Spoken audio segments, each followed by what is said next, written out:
"Sir, this row is for immediate family." He didn't argue. He just nodded once, gently handed over the ticket, and waited. But the pause. The double check. The way the security guard tilted the ticket like it might be fake. Does a uniform stop counting when the skin beneath it is black? Or is there a quieter way we've learned to tell someone, "You don't look like you belong here"? The sun was just starting to burn through the Louisiana haze as Leonard McKinley pulled into the parking lot of Jackson West High. His truck, an old Silverado with a cracked dashboard and faded bumper stickers from 2 tours overseas, settled into the last open space near the chain-link fence. He shut the engine off, took a long breath, and opened the door. His movements were slow but deliberate. A pressed jacket, deep navy blue, hung clean over his shoulders. On the left breast pocket, just above the fold, gleamed a bronze star, polished, but not ostentatious. In his hand, a folded graduation program, slightly creased at the edges, and a small envelope with a ticket tucked inside. He walked with the kind of posture that comes not from pride, but from years of carrying things no one else could see. He didn't speak to anyone on his way in. Just nodded politely at the volunteer by the door, showed the ticket when asked, and kept moving until he reached the 3rd row from the front. "Reserved seating," the sign said. His name wasn't on it, but his son's was. He sat. Quiet. Upright. Alone. It didn't take long for the glances to begin. A mother 2 seats down shifted her purse. A student behind him whispered something about military cosplay.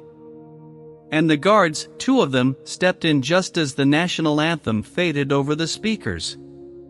He didn't look up when they approached. Not yet. He just adjusted the envelope on his lap and kept his eyes on the stage. Because today was supposed to be about his son. But some people still needed to be reminded who he was. The gym smelled of floor wax and paper programs. Folding chairs squeaked under the weight of restless bodies, and the hum of nervous conversations filled the air like static. Leonard McKinley sat still in the 3rd row, hands resting loosely on his thighs, the envelope with the ticket placed flat on his lap. He didn't check his watch. He didn't fidget. His eyes stayed on the stage, calm, steady, waiting. Then he felt it. That shift in the air. That subtle tension you learn to recognize long before anyone speaks. 2 sets of footsteps approached from the left aisle. Soft soles, radios at their hips, the practiced walk of men who didn't know how to announce themselves gently. Leonard didn't turn his head. Not yet. One of them stepped into his peripheral vision, white, mid-40s, heavy-set, polo shirt with a company logo stitched tight across his chest. The other followed behind, leaner, wearing mirrored sunglasses inside, like the room needed shielding from his judgment. "Excuse me, sir," the first one said, keeping his voice low but firm. "This section's for immediate family." Leonard turned his head just enough to meet his eyes. Then he nodded once. "That's correct." The guard paused. "Can I see your pass?" Leonard didn't huff. Didn't raise a brow. Just picked up the envelope, handed the ticket over without a word. The guard examined it like it was counterfeit, tilted it against the light, flipped it once, twice. "This doesn't look like a family pass," he said flatly. Leonard held his gaze. "It's the one the school gave me. My son's graduating today. Elijah McKinley." The second guard, still silent behind the glasses, leaned down slightly. "You're his father?" There it was. Not in the words, but in the tone. The kind of disbelief that didn't need to shout. The kind that had followed Leonard into bank lobbies, hospital front desks, the voting booth. "I am," Leonard said. The guards didn't move. Neither did he. "You're not on the printed list we've got," the first one added. Leonard didn't flinch. That's not surprising. He didn't mean it as sarcasm. It was just the kind of truth that ages into resignation. People nearby had begun to glance over. Not openly, not yet, but enough. A young couple 2 rows back had stopped whispering. A teacher across the aisle furrowed her brow, unsure whether to intervene. No one moved. The guard lowered his voice, trying to soften what came next. "We can help you find a seat in the back. It's quieter there." Leonard didn't look away. "I came to watch my son walk. I'll be sitting right here." It was spoken softly, but it settled between them like weight. The second guard's fingers hovered near his radio. Leonard adjusted his jacket and returned his eyes to the stage. He didn't need to explain. Not again. Not today. The gym lights buzzed faintly overhead, the sound almost lost beneath the restless murmur of the crowd. Leonard McKinley sat still, eyes trained on the stage, even as the 2 guards lingered nearby like a shadow that refused to move on. He didn't need to look at them again. He'd seen enough men like that in enough uniforms to know when a decision had already been made about him, about who he must be. His right hand rested on his knee, the other still gently covering the envelope in his lap. He could feel the edges of the program beneath his palm, still slightly damp from the morning humidity. He wasn't clutching it. He was anchoring himself. He had driven 4 hours that morning, through back roads and faded towns, past gas stations that didn't bother to hide their stares. There was a rhythm to that kind of road, a silence he knew too well. Not the kind you enjoy. The kind you carry. At a stoplight just outside town, he had spoken out loud for the first time that day. Not to himself. To her. "I didn't forget," he'd said quietly, eyes focused on nothing. "I'm here. Like I promised." No one had answered, of course. But he felt her in the silence. Miriam had been the one who filled out the first VA forms. She'd kept the records, called the school, ironed the shirts. And when her breath got short, when the doctors said time was running out, she'd held his hand with the last of her strength and said, "Don't miss it. Whatever it costs. Be there for him." And now here he was. Surrounded by noise. Surrounded by doubt. But seated in that chair because she told him to be. He blinked slowly, once. The guards still hadn't left. One was pretending to check his radio. The other watched the crowd like trouble might come from somewhere else. Leonard didn't move.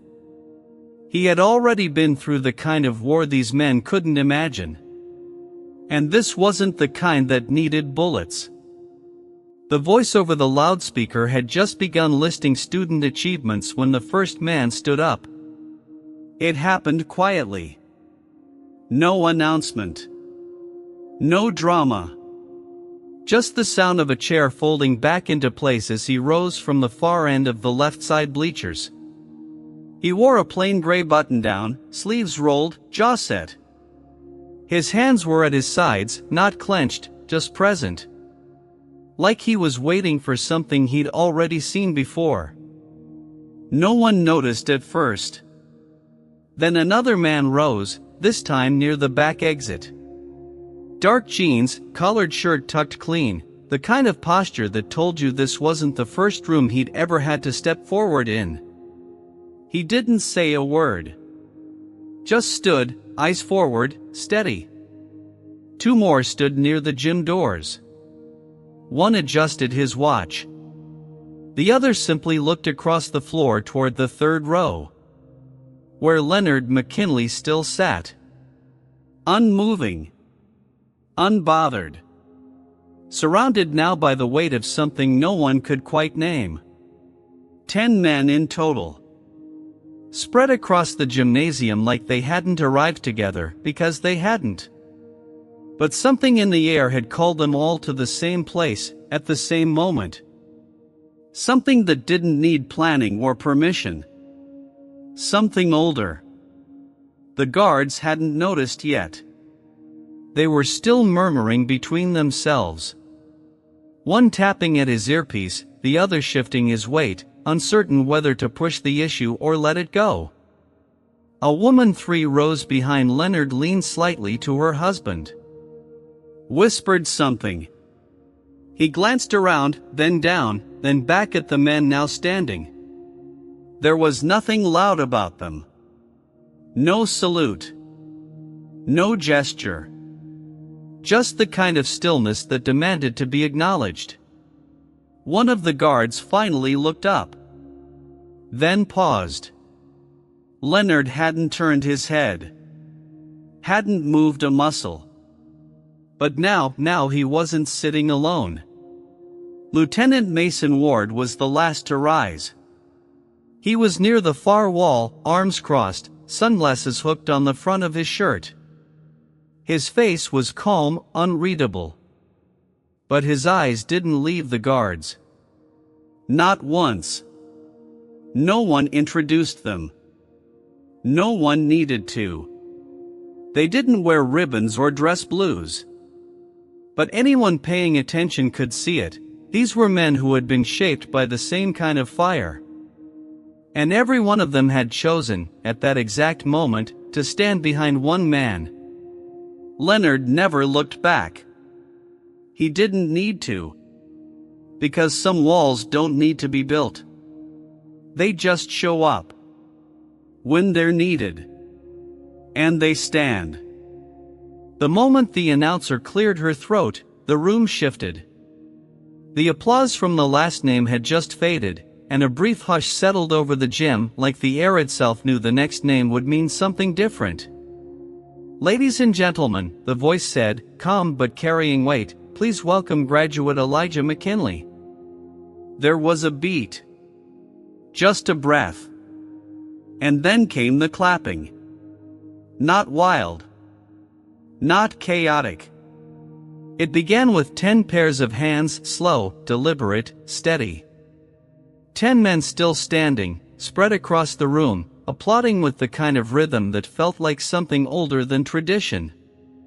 Something sacred. A quiet cadence. Like boots marching through dust. The rest of the room followed, unsure at first, then swept into the rhythm. Teachers straightened in their seats. Parents leaned forward. Students nudged each other, trying to figure out what had changed. But Elijah didn't notice any of it. He was already walking. Tall. Focused. The black gown moved lightly with each step. His tassel hung to the left, gold honor cord draped across his shoulders, swaying gently with his stride. His diploma folder tucked under one arm like it had always belonged there. He didn't wave.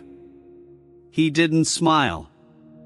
His eyes scanned the crowd, past the phones, past the decorations, past the proud faces beaming from folding chairs. And then he saw them. Not the 10 men. Not even the guards, who now stood awkward and still.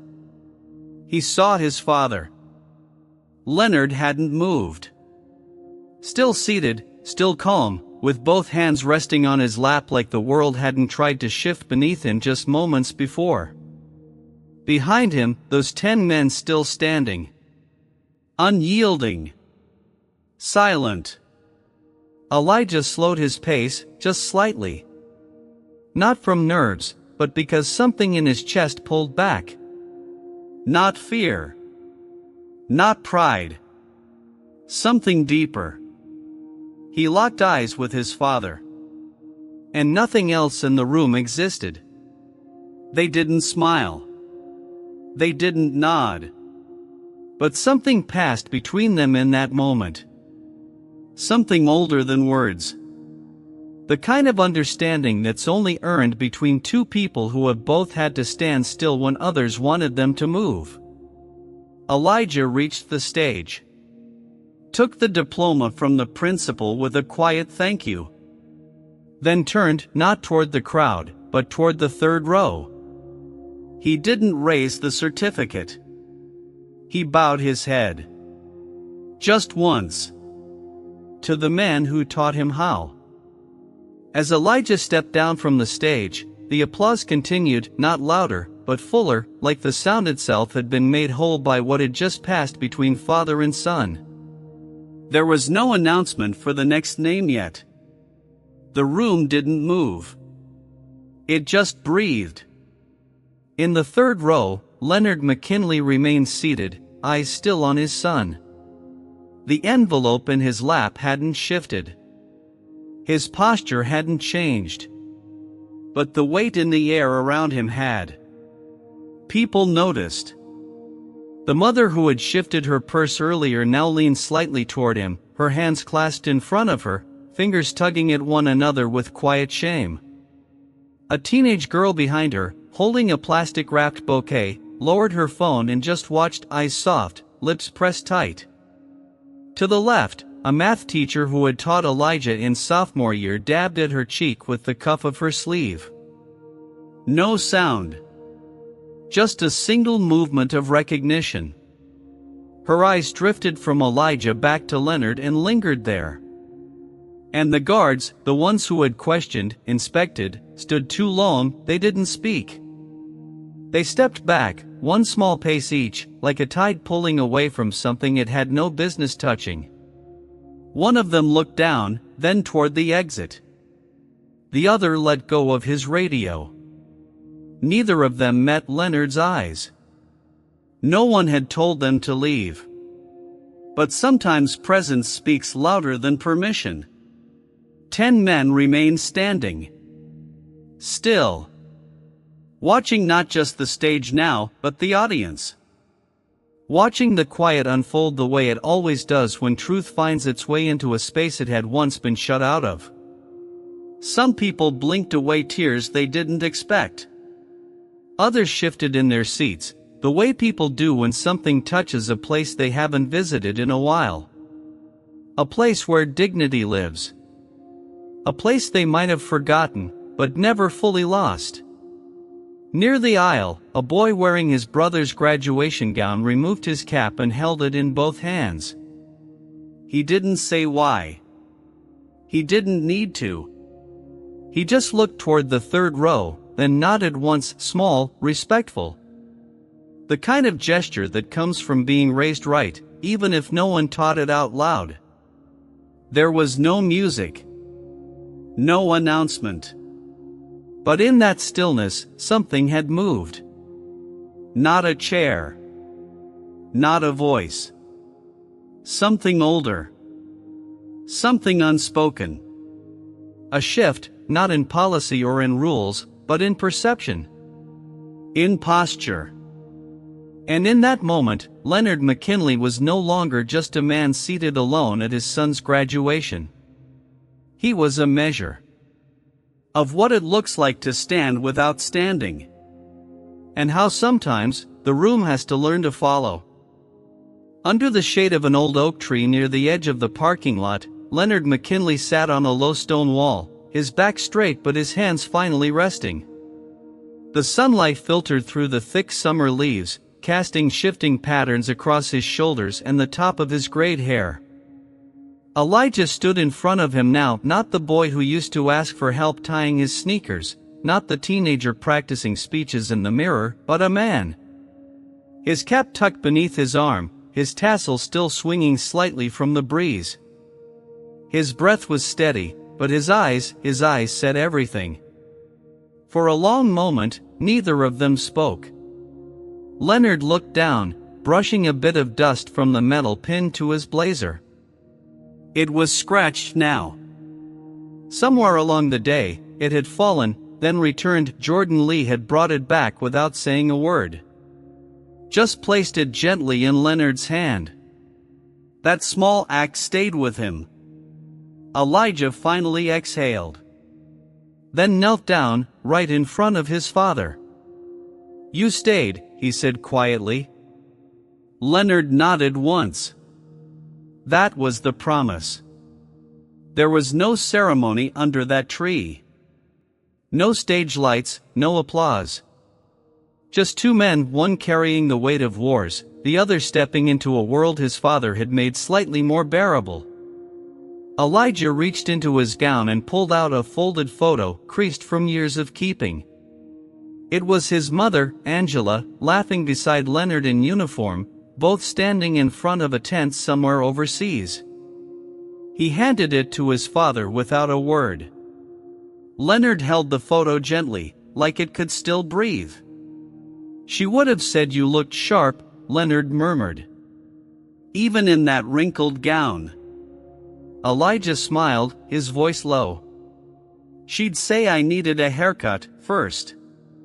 They both chuckled softly, the kind of laughter that tries to cover a crack too deep to seal. "I wanted you here," Elijah said. "But I didn't know if they'd let you." Leonard looked toward the school building, where a few guests were still drifting out into the sun. Some didn't want to. But some saw what mattered. A long pause hung between them. Then Elijah stood, brushed off his knees, and extended his hand. Not a handshake like two colleagues. Not formal. But reverent. Like a bridge. Leonard looked up at his son, really looked, and took it.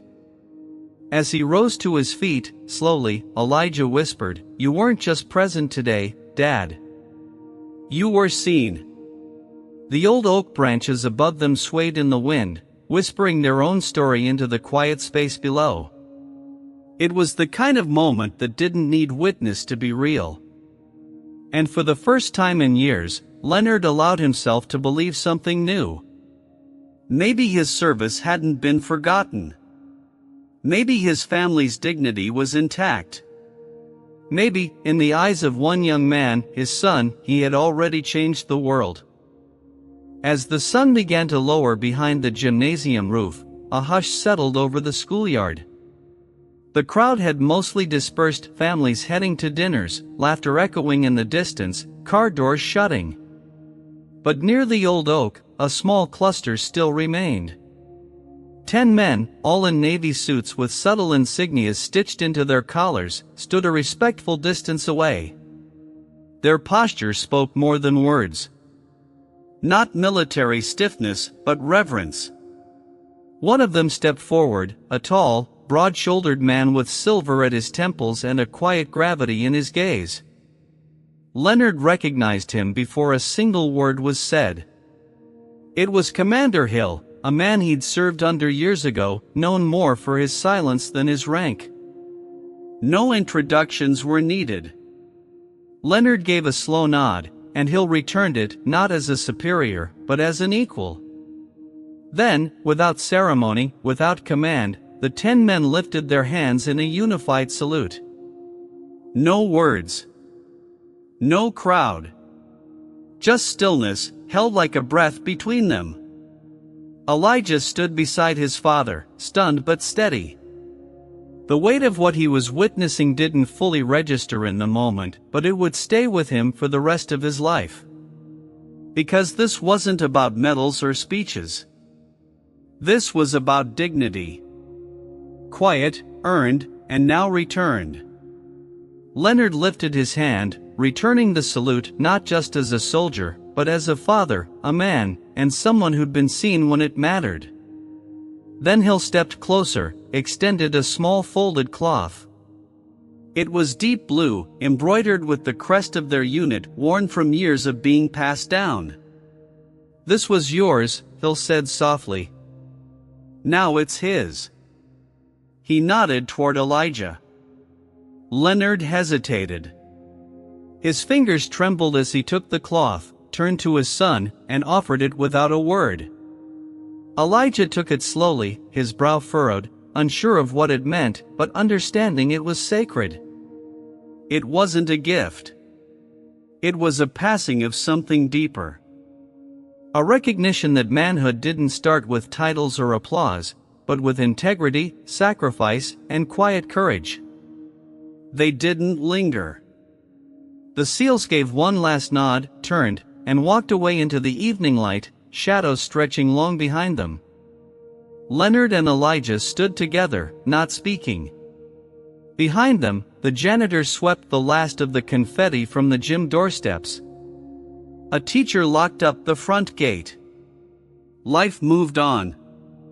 But in that small corner under the oak, a ceremony had just taken place, one not listed in the program, but remembered by heart. And for the first time in a long while, Leonard didn't feel like a man surviving history. He felt like part of a legacy being carried forward. Silently. Steadily. With grace. There's a quiet strength and dignity, especially when no one seems to notice it. Leonard Marshall didn't raise his voice. He didn't demand recognition.